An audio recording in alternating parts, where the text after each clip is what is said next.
एक वातावरण राज्यामध्ये चांगलं राहावं, सर्व समाजामध्ये जातीय सलोखा राहावा, त्याच्यामध्ये कुठेही एकमेकाच्या मनामध्ये तेढ निर्माण होऊ नये अशा प्रकारची भूमिका ही आमच्या सारख्यांची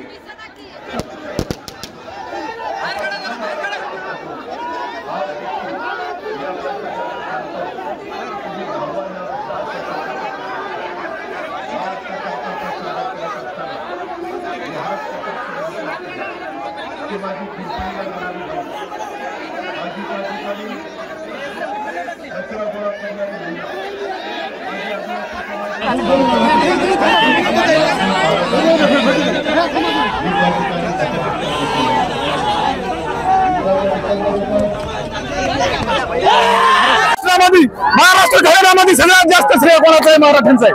मराठ्यांनी सर्व जाती धर्माला सोबत घेऊन काम केलं, परंतु या ठिकाणी सत्तेचा गैरवापर करून स्थानिकचा आमदार आणि महाराष्ट्राचे उपमुख्यमंत्री अजित पवार दादा यांनी आम्हाला या ठिकाणी कायद्याने निवेदन देण्यासाठी सुद्धा हरवलं। या ठिकाणचे पोलीस निरीक्षक वाघमारे साहेबांनी आम्हाला शब्द दिला होता की अतिशय शांततेमध्ये 10 जणांना वर सोडणार होते, आम्हाला सोडलं नाही, धक्काबुक्की केली। या ठिकाणी ज्येष्ठ नागरिक प्राध्यापक रिटायर्ड नंदकुमार सोनकर सरांना धक्काबुक्की केली आणि त्यांच्यावर त्यांची हालत तरुण मला बाहेर येईल बांबू होता, मला वाटलं पाकळा पोटामध्ये घुसल म्हणून मी थांबलो, मला 4 पोलीस वाले बदलून मारले तिथे जागी।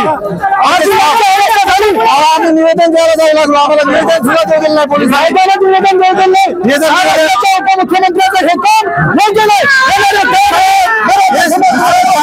आमचे 10 लोक साहेबांना छत्रपती शिवाजी महाराज यांच्या पुतळ्यापाशी सगळं सविस्तर सांगितलं होतं। 10 लोकांना रेल्वे जाणं दादाला बोलण्यासाठी जायचं होतं, पण जे 10 लोक ते समोर गेले त्यांना सुद्धा समजा ट्रेकामध्ये जसा कोंबड्या 2 जणांना सुद्धा हे केलं। मी प्रत्यक्ष दक्ष आहे, मी त्यांना दाखवलं 2 मिनिटं त्यांना म्हणलं आज प्रेस काय नामे चल बाहेर, मला पण लोटलं, मी प्रत्यक्ष साक्षीदार आहे त्या गोष्टीचा, मला सुद्धा लोटलं। रक्षण करणं हे पोलिसांचं काम आहे, तसंच आमचाही जीव आहे, आम्ही या महाराष्ट्राचे भारताचे नागरिक आहोत, आमचं संरक्षण करणं त्यांचं काम होतं।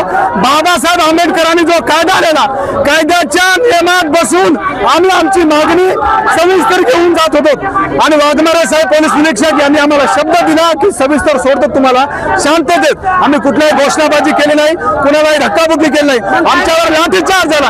आम्हाला आतमध्ये स्टेजच्या समोर स्टेजच्या पाठीमागे आम्हाला घेऊन आल्याच्या नंतर पोलीसवाल्याने आमच्यावर लाठीचार्ज केला। काही दादा अजितदादांचे कार्यकर्ते होते।